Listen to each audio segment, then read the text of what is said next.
बढ़ते हैं आज की कहानी की ओर। दोस्तों, मेरा नाम विजय है और मैं आपको बताना चाहूँगा कि मैं उत्तराखंड में रहता हूँ। ये घटना उन दिनों की है जब मैं अपने बाबूजी के साथ एक भाड़े के घर में रहता था। दरअसल मेरे बाबूजी एक जॉब करते थे और उसी जॉब के दौरान उन्हें उत्तराखंड के एक छोटे से गांव जबलपुर के अंदर ही रहना पड़ता था।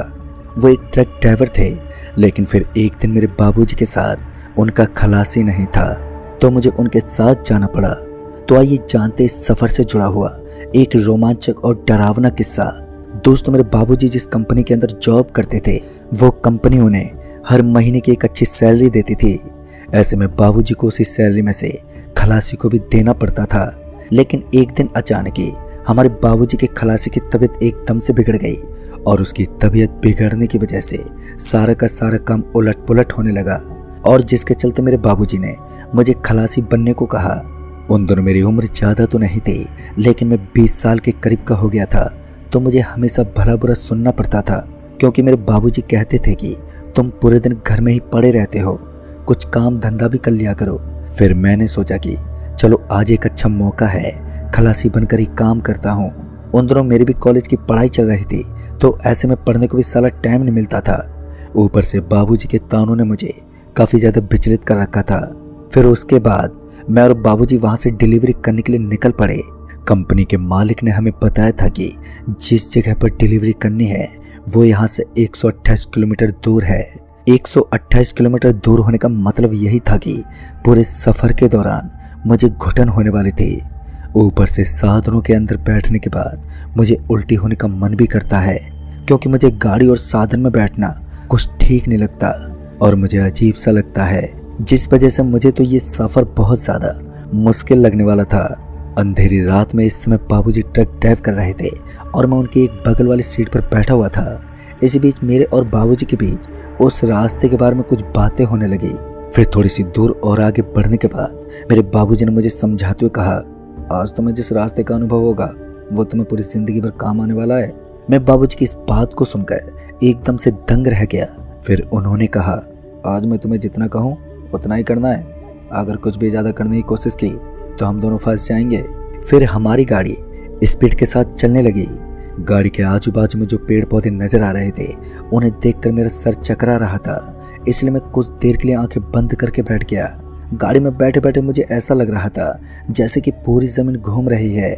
खासकर घनी रात को तो मुझे हर चीज़ से डर लगने लगा था। शाम के 7:30 बजे के आसपास जब हम निकले थे तब भी मेरा मन कह रहा था कि मुझे नहीं जाना चाहिए, लेकिन इसके बावजूद भी मुझे अपने बाबूजी की बात मानकर यहाँ आना पड़ा। ऊपर से ये सफ़र भी काफ़ी ज़्यादा लंबा होने वाला था। अभी मैं फाटक के बगल में बैठकर चारों तरफ देख ही रहा था कि तभी मेरे बाबूजी ने कहा, देखो मुझे बहुत ज़ोर की प्यास लगी है, इसलिए तुमको पानी की बोतल भर के लाना है। उस समय काफ़ी ज़्यादा अंधेरा था और ऊपर से मेरा मन भी नहीं कर रहा था कि मैं ट्रक से नीचे उतर जाऊं, लेकिन बाबूजी की बात को टालने का मतलब था उनसे डांट सुनना, इसलिए ना चाहते हुए भी मुझे ट्रक से नीचे उतरना पड़ा। और फिर मैं ट्रक से नीचे उतरकर वहीं पर मौजूद एक हैंडपंप से पानी भरने लगा। मेरे बाबूजी ट्रक में बैठे थे। तभी मेरे बाबूजी मुझे आवाज़ देते हुए अपने पास बुलाने लगे, और जब बाबूजी की हरकत मैंने देखी तो मैं उनको एकटक घूरने लगा।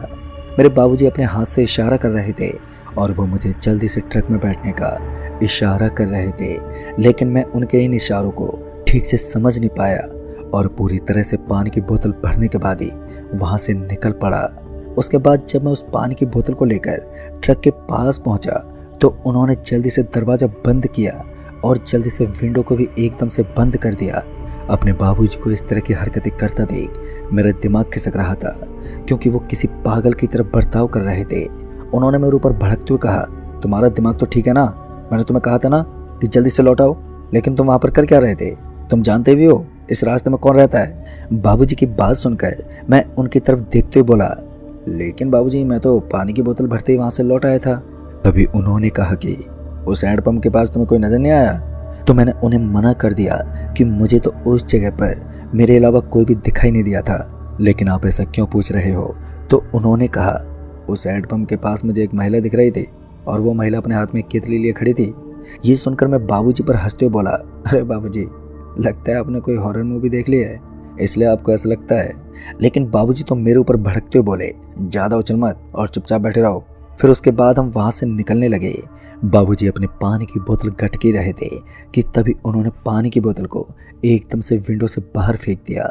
और जब मैंने बाबूजी की इस हरकत को देखा तो मैं बहुत ही ज़्यादा हैरान हो गया था। मुझे तो समझ ही नहीं आ रहा था कि बाबूजी ने भला ऐसा क्यों किया, क्योंकि पानी की बोतल मैं बड़ी ही मुश्किल से भर के लाया था।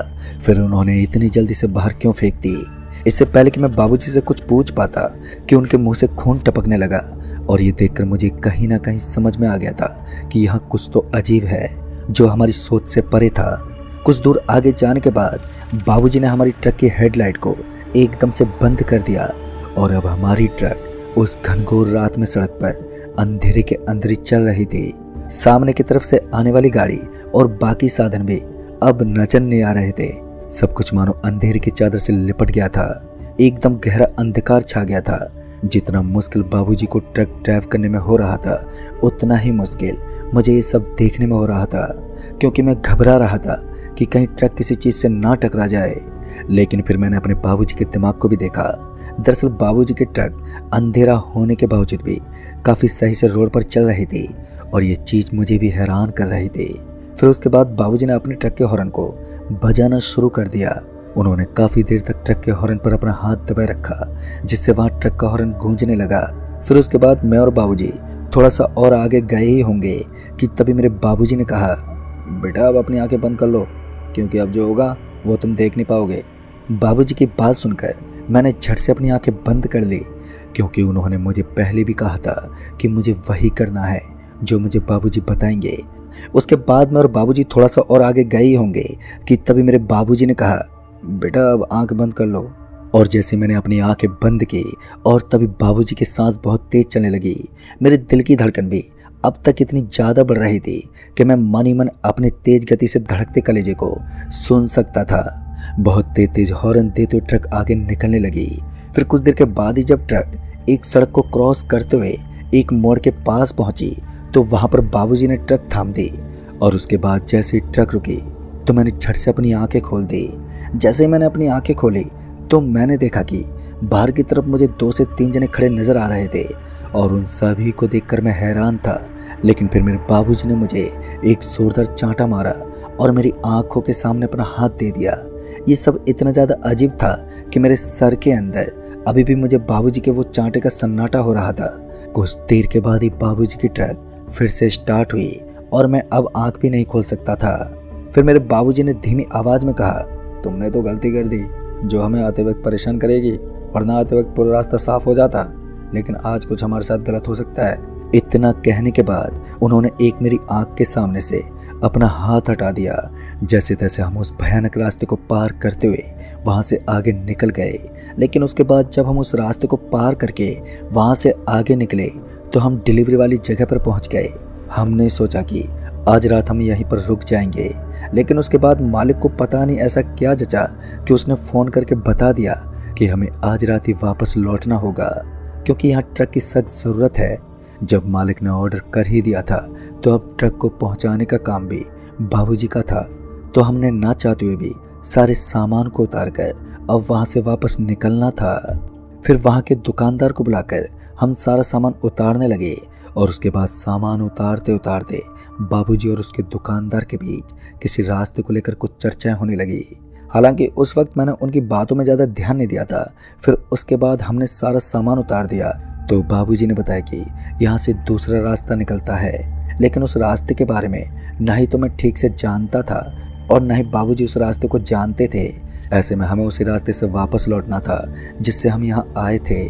उसके बाद जैसे हम वापस निकलने लगे तो उस दुकानदार ने हमें सुझाव देते हुए कहा, भाई साहब ज़रा संभल कर जाना, रास्ते में काफ़ी दुविधाएं आएंगी जो आपको हानि पहुंचा सकती हैं। उस दुकानदार की बात सुनकर मैं थोड़ा डर गया था, क्योंकि आते वक्त ही मैंने जिन चीज़ों का एहसास किया था वो किसी दहशत से कम नहीं थी। और अब तो बाबूजी ने भी बताया था कि जाते वक्त भी हमारे ऊपर खतरों का कहर मंडराने वाला है, जिस वजह से मैं और भी ज़्यादा डर गया था। लेकिन फिर मैंने सोचा कि अब जो भी होगा वो देखा जाएगा। उसके बाद मैं और बाबूजी ट्रक लेकर निकल पड़े। अब हमारी ट्रक की स्पीड धीरे धीरे बढ़ रही थी, तो वैसे मेरे दिल की धड़कन भी लगातार धड़के जा रही थी। इस बार बाबूजी ने बताया कि मुझे अपनी आंख बंद नहीं करनी है, क्योंकि इस रास्ते के अलग अलग नियम हैं। जैसे कि आते समय खलासी को अपनी आंखें बंद करनी होती है, और सुना है कि बंद आंखों के साथ कोई भी माया इतनी जल्दी से किसी इंसान को छल नहीं कर सकती। इसलिए ही मेरे बाबूजी ने मेरी आंखों को बार बार बंद करवा रहे थे। फिर उसके बाद हम दुकान से निकले और लगातार 1-1.5 घंटे के बाद हम एक सुनसान पड़ी सड़क पर पहुंच गए। ये वही सड़क थी जहां कयामत छाई हुई थी और जहां पर हमने पहले भी दहशत को देखा था। हम बड़ी सावधानी के साथ आगे जा रहे थे, तभी मुझे ट्रक के डिवाइडर के ऊपर एक पानी की बोतल पड़ी हुई नजर आई। जब मैंने ध्यान से देखा तो मुझे पता चला कि ये वही पानी की बोतल थी जो बाबूजी ने आते वक्त रास्ते में फेंक दी थी। लेकिन इस वक्त पानी की बोतल को ट्रक में इस तरह गिरा हुआ देखकर मैंने बाबूजी को हाथ लगाते हुए कहा, बाबूजी ये पानी की बोतल तो आपने कुछ देर पहले ही नीचे फेंक दी थी, फिर ट्रक में कैसे आ गई? जैसे ही बाबूजी ने उस पानी की बोतल को देखा तो उनका पूरा चेहरा सफ़ेद पड़ गया, मानो उन्होंने कुछ अजीब देख लिया हो। उन्होंने फिर से उस बोतल को पकड़ा और उसे उठाकर वो जल्दी से ट्रक से बाहर फेंकने लगे। जैसे ही बाबूजी ने विंडो खोलकर उस बोतल को बाहर फेंका तो मैंने देखा कि अब उस बोतल का रंग बदल चुका है। वो पानी की बजाय अब खून के रूप में तब्दील हो गई थी। उस बोतल का इस तरह का रंग रूप देखकर मेरे तो रोंगटे खड़े हो गए। अब मुझे भी समझ में आ गया था कि जिस हैंडपंप से मैंने पानी भरा था ये सब उसी की वजह से हो रहा है। जब मैंने बाबूजी से पूछा कि इन सब की वजह वो हैंडपंप है, तो उन्होंने भी बताया कि उस हैंडपंप के पास कुछ तो ऐसा था जो हम दोनों की सोच से परे था। फिर कुछ दूर आगे जाने के बाद ट्रक के सामने हमें एक आदमी अपना हाथ हिलाता हुआ नजर आया। पता नहीं क्यों, लेकिन उस वक्त बाबूजी ने उस आदमी के सामने ट्रक को रोक लिया। जैसे ही ट्रक उस आदमी के सामने जाकर रुकी तो वो आदमी थोड़ा ऊपर होते हुए बोला, अरे भाई साहब, मुझे यहीं पास वाले गांव तक जाना है, अगर छोड़ दोगे तो आपका भगवान भला करेगा। फिर उस आदमी की बात सुनकर बाबूजी ने कहा, अच्छा ठीक है, और जो आपके हाथ में सामान का थैला है इसे ट्रक के पीछे वाले हिस्से में रख दो। ये कहकर बाबूजी शांत हो गए। उसके बाद मैं और बाबूजी उस आदमी के ट्रक में आने का इंतजार करने लगे, लेकिन काफ़ी देर बीत जाने के बाद भी वो आदमी ट्रक के अंदर दाखिल नहीं हुआ। तो हम दोनों सोचने लगे कि अब वो आदमी पल भर में कहाँ पर गायब हो गया। अभी हम यही सोच रहे थे कि तभी बाबूजी ने झट से ट्रक का दरवाज़ा खोला और फिर वो नीचे कूद गए। मैं भी ट्रक के अंदर भला अकेला कहाँ रुकने वाला था, और मैं भी बाबूजी के पीछे पीछे ट्रक से नीचे कूद गया। और फिर हम दोनों जैसे ट्रक के पीछे पहुंचे तो हमने देखा कि अब हम दोनों को ही ट्रक के पीछे कुछ दिखाई नहीं दे रहा था। वो आदमी पता नहीं कहाँ, लेकिन कुछ ही पल के अंदर ही वहाँ से कहाँ गायब हो गया। इस बात ने हम दोनों को ही हैरान कर दिया। तभी बाबूजी ऊपर से चढ़ते हुए ट्रक के पीछे वाले हिस्से में देखने लगे तो उन्हें ट्रक के अंदर एक पोटली नजर आई। वो पोटली कपड़ों से ढकी हुई थी, तो उसमें कुछ दिखा नहीं। ऊपर से पीछे की तरफ काफ़ी ज़्यादा अंधेरा छाया हुआ था, तो हमें ये मालूम नहीं पड़ रहा था कि आखिर ट्रक के पीछे जो पोटली रखी हुई है उसमें है क्या। बाबूजी से रहा नहीं गया, वो सीधा उस पोटली के पास गए और फिर जैसे उन्होंने उस पोटली को खोलने की कोशिश की तो उन्हें उसके ऊपर एक चिट्ठी पड़ी हुई नजर आई। बाबूजी उस पोटली को देखते समझ चुके थे कि इसमें कुछ तो खोट है, वरना यहाँ इतनी रात को भला कौन अपनी पोटली एक सुनसान ट्रक के अंदर रख कर जा सकता है। उसके बाद जब बाबूजी ने उस पोटली के ऊपर रखी हुई चिट्ठी को पढ़ा तो उसमें लिखा हुआ था कि इस पोटली को दंगा घाट के पास वाले कुएं के अंदर फेंकना है। उसमें एक अच्छी बात ये थी कि वो कुआं सड़क के किनारे बना हुआ था, तो उस कुएं के अंदर पोटली गिराने में कोई ज़्यादा दिक्कत नहीं थी। लेकिन उसके नीचे जो था उसे पढ़कर तो हम दोनों के रोंगटे खड़े हो गए। उसके नीचे लिखा हुआ था कि ये पोटली मांस और खून से लदी हुई है, जितना जल्दी हो सके इसे उस कुएं तक पहुंचा दो, वरना कोई शैतान तुम्हारे साथ साथ इस ट्रक को भी जलाकर राख कर देगा। उस चिट्ठी के ऊपर लिखी हुई इस बात को देखकर मेरे और बाबूजी दोनों के रोंगटे खड़े हो गए। पहले तो हमें लगा कि शायद कोई हमारे साथ कोई घिनौना मजाक कर रहा है, लेकिन उसके बाद जैसे ही बाबूजी ने उस पोटली को उठाया और वो उसे बाहर की तरफ फेंकने लगे तो पता नहीं कैसे, लेकिन उस पोटली के अंदर से सफ़ेद रंग का धुआं निकलने लगा। फिर अचानक ही बाबूजी की नज़र वहीं पर बैठी सफ़ेद साड़ी वाली एक महिला पर पड़ी, और जब मैंने भी उस महिला को देखा तो मेरा पूरा शरीर थर-थर कांपने लगा। हम दोनों की हालत पतली पड़ती जा रही थी। हम दोनों को समझ में नहीं आ रहा था कि अब हम करें तो करें क्या। तभी बाबूजी ने कहा, तुम जल्दी चलो और ट्रक के अगले हिस्से में बैठ जाओ। उसके बाद बाबूजी की बात सुनकर मैं जल्दी से भागा और भागते हुए ट्रक की ड्राइविंग हिस्से में पहुंच गया। बाबूजी मेरे पीछे पीछे भागने लगे और जब हम ट्रक के अंदर बैठ गए तो हमें ट्रक के सामने वाले कांच पर किसी के लंबे लंबे बाल नजर आने लगे। मुझे यकीनन ये तो पता चल गया था कि ये बाल उसी भयानक महिला के हैं जो सफ़ेद साड़ी पहने हैं। तभी मेरे बाबूजी ने कहा, इस भयानक चुड़ैल से बचना आसान नहीं है, अगर इससे बचना है तो हमें यहाँ से जल्दी निकलना होगा। लेकिन जैसे बाबूजी ने ट्रक स्टार्ट करके वहाँ से निकलने की कोशिश की तो उस चुड़ैल के बालों ने हमारे ट्रक के कांच को पूरी तरह से ढक लिया और अब हमें सामने की तरफ नजर आने वाला नज़ारा देखना भी बंद हो गया था। मैं और बाबूजी पूरी तरह से टेंशन में आ गए थे। हम दोनों का शरीर भी अब हमारा साथ नहीं दे रहा था, पूरे शरीर में कंपन हो रहा था।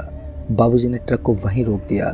तभी हमारे कान में एक बेहद भयानक आवाज़ आई, इस पोटली को उस कुएं के अंदर डाल देना, अगर तुमने ऐसा नहीं किया तो तुम्हारा ट्रक और तुम भी जलकर खाक हो जाओगे।